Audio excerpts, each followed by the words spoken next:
પ્રણામ. હું ગુજરાતની દીકરી આજે એવા બાળકો વિશે વાત કરીશ કે જેના જીવનમાં કોઈ જ મુશ્કેલીઓનો સામનો કરવાનો યોગ જ પરિવારના લાડકોડના કારણે ના બન્યો હોય. અર્થાત સમયની પહેલાં જ પરિવાર તરફથી બધી ભૌતિક સુખ સુવિધાઓ ઉપલબ્ધ કરી આપી હોય. નાનપણથી છેક મોટા થાય ત્યાં સુધી તેના ઘરના સભ્યો અથવા મા બાપ જ બધી વ્યવસ્થા કરી દેતા હોય છે. બાળકને પોતાને કંઈ જ તકલીફ પડવા દીધી ન હોય, તેમજ જાતે કંઈક શીખવાની તક જ ન આપી હોય. તો આવા વિવશ બાળકો માટે મારો પ્રશ્ન છે ગુજરાતના સજ્જનોને કે આવી રીતે ઉછેર કરીને તમને એવું લાગે છે કે તમે બાળક માટે કંઈક સારું ભલું કરી રહ્યા છો, સારી રીતે તમારી ફરજ નિભાવી રહ્યા છો? તો હું કહું છું કે નહીં, તમે બાળકને માનસિક રીતે અપાહિજ, પાંગળું અને નમાલું બનાવો છો. મારી વિનંતી છે કે મારો આ વિડીયો તમે છેક સુધી જોજો, તો તમને સમજાશે કે કેવી રીતે તે વિવશ બને છે અને તેમાંથી નીકળવાનો ઉપાય શું હોઈ શકે. જો મારા ગુજરાતના સજ્જનો ખોટું નહીં લગાડતા, પરંતુ ક્યાંક જે તમે વધારે પડતા લાડકોડથી બાળકનો ઉછેર કરી રહ્યા છો, તો તમે એવું બાળક તો નથી ઘડી રહ્યા ને કે જે પોતાની જાતે કંઈ જ કરી શકતું નથી, વિચારી શકતું નથી, જીવનની વાસ્તવિકતા જોઈ શકતું નથી અને કોઈ સમસ્યાનો હલ જાતે કાઢી પણ શકતું નથી. તેના જીવનમાં કરવા જેવું કંઈ ખાસ હોતું જ નથી. આને કહેવાય ઓવર પ્રોટેક્ટેડ ચાઇલ્ડ. તમે મારી વાત સમજજો. બાળકને પ્રેમ અને હૂંફ તો આપવાની જ છે, માત્ર મોહ હટાવવાની વાત છે. કેમ કે મોહ બાળકનો વિકાસ કુંઠિત કરી નાખે છે અને તમારા તરફથી મળતો પ્રેમ તેને વિકાસ તરફ દોરી જાય છે. આવું કેમ થતું હશે ખબર છે? કેમ કે મોટા ભાગે મા બાપને ખબર જ નથી કે બાળકનો વિકાસ કઈ રીતે થાય. થોડી વાર માટે સુખ સુવિધા આપીને મા બાપ તો સંતુષ્ટ થઈ જશે, પરંતુ એમાં તો ક્યાંક બાળકનો વિકાસ રૂંધાઈ જાય છે. જ્યારે કોઈ પણ રીતે વિકાસ થાય ત્યારે વ્યક્તિને થોડી ઘણી તકલીફ, દર્દ તો થાય જ, અને એ બિલકુલ વ્યાજબી છે. તો એ તકલીફ ન જ આવવી જોઈએ, એ તમારી જીદ તેનો વિકાસ અવરોધે છે. કારણ કે મોહવશ, અજ્ઞાનવશ મા બાપ કે ઘરના સભ્યો બાળકને નાની એવી તકલીફમાં પણ જોઈ શકતા નથી. પરંતુ જરા થોભો તો ખરા, જુઓ તો ખરા કે આવી નાની નાની ચેલેન્જ સ્વીકારીને જ તમારું બાળક તન મનથી મજબૂત બનશે ને.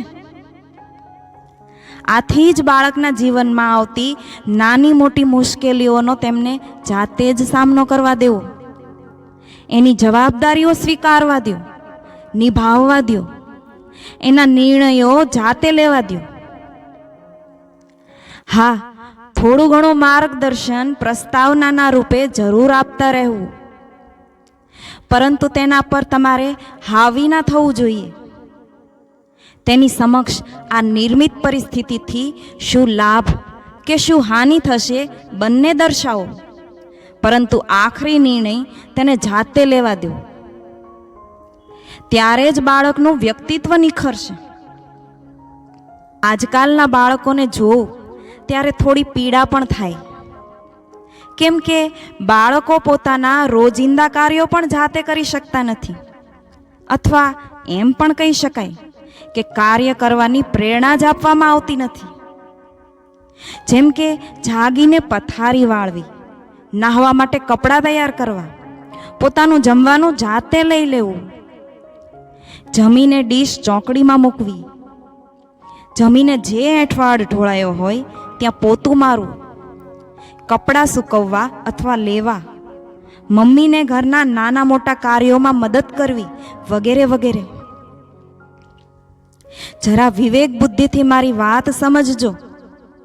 બાળકોના આડેધડ નિર્ણયોમાં, ખોટી બાબતોમાં સાથ આપવાથી તે સ્વચ્છંદી બની જાય તો પણ કંઈ જ નહીં કહેવાનું એવી મારી વાત નથી, પણ જીવનની વાસ્તવિકતાથી વાકેફ થવા દો એવી વાત છે. કોઈ પણ મુશ્કેલીનો હલ કાઢતા શીખો, જીતતા શીખો તો હારનો સ્વીકાર કરતા પણ શીખો. કઈ રીતે સાચો નિર્ણય લેવો એ શીખો. ટૂંકમાં બુદ્ધિ, સમજણનો વિકાસ કઈ રીતે થઈ શકે એ જુઓ ને. મારા ગુજરાતી બા દાદા તેમજ મા બાપને ખાસ વિનંતી છે કે તેઓ, જેમ કે મારા દીકરા કે દીકરીને કંઈ નહીં ચીંધવાનું, બિચારા થાકી જાય, અથવા આવા કામ તેને ના કરવાના હોય, આવા વલણ ના અપનાવે. તેના બદલે બાળકોને એવું શીખવાડો કે દરેક વ્યક્તિ દરેક કામ કરી શકે છે, તેમજ પોતાના કામ પોતે જાતે જ કરવા જોઈએ. કોઈ પણ કામ નાના કે મોટા નથી હોતા એવી સમજણ આપો. મોટા મોટા ફિલ્મ સ્ટાર અને ઉદ્યોગપતિઓના છોકરાઓને જીવનમાં શું ઘટે? કંઈ જ નહીં, હે ને? છતાં પણ તેઓ અમુક ઉંમર પછી પોતાના બાળકોને સમાજમાં છૂટા મૂકી દે છે અને અમુક સમય માટે એને કહે છે કે બાપના નામ વગર કમાઈને બતાવો, સુખ સુવિધા વગર રહીને બતાવો. કેમ એ લોકો આવું કરતા હશે? આખી જિંદગી છોકરા બેસીને ખાય તોય પૈસો પૂરો ન થાય, કંઈ જ ઘટતું નથી હોતું, છતાંય આવું શું કામ કરતા હશે? કેમ કે ક્યાંક તેને ખબર છે કે તેની પોતાની આવડત હશે તો જ તે આગળ વધી શકશે, તો જ એ પોતાના વ્યક્તિત્વને નિખારી શકશે, ગમે તેવી મુશ્કેલીમાં ખડતલ બનીને ઊભો રહી શકશે. આજકાલ જે બાળકો નાની નાની બાબતોમાં હિંમત હારી જાય છે, માનસિક રીતે નબળા પડી જાય છે, અથવા જીવનમાં કોઈ લક્ષ્ય જ નથી, બસ જીવીએ જાય છે, તેનો ઈલાજ એ જ છે કે ખુદના જીવનમાં અધ્યાત્મને પણ સ્થાન આપો. સાચા અધ્યાત્મથી સમજણનો વિકાસ કરી જીવન શ્રેષ્ઠ કેવી રીતે જીવવું એ શીખો.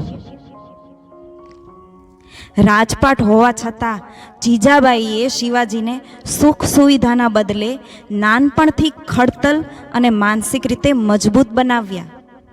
એટલે જ આજે વીર શિવાજી અને માતા જીજાબાઈને લોકો યાદ કરે છે. હે મારા ગુજરાતના માતા પિતા, જાગો, નહીતર આવનાર પેઢી નમાલી અને દુર્બળ બનશે એવી સંભાવનાઓ છે.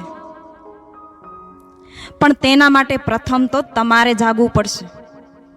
હવે જાગવામાં અને જગાડવામાં વાર ના લગાડો. જો તમને સમાજ જાગૃતિનો આ વિડીયો ગમ્યો હોય તો તમારા ગ્રુપમાં વધારે ને વધારે શેર કરો. આ એક સમાજ સેવા જ છે અને તેનું ઉત્તમ પરિણામ આપણને જ મળશે, ખરું ને? અને લાઈક, શેર તેમજ સબસ્ક્રાઈબ પણ જરૂર કરજો. પ્રણામ.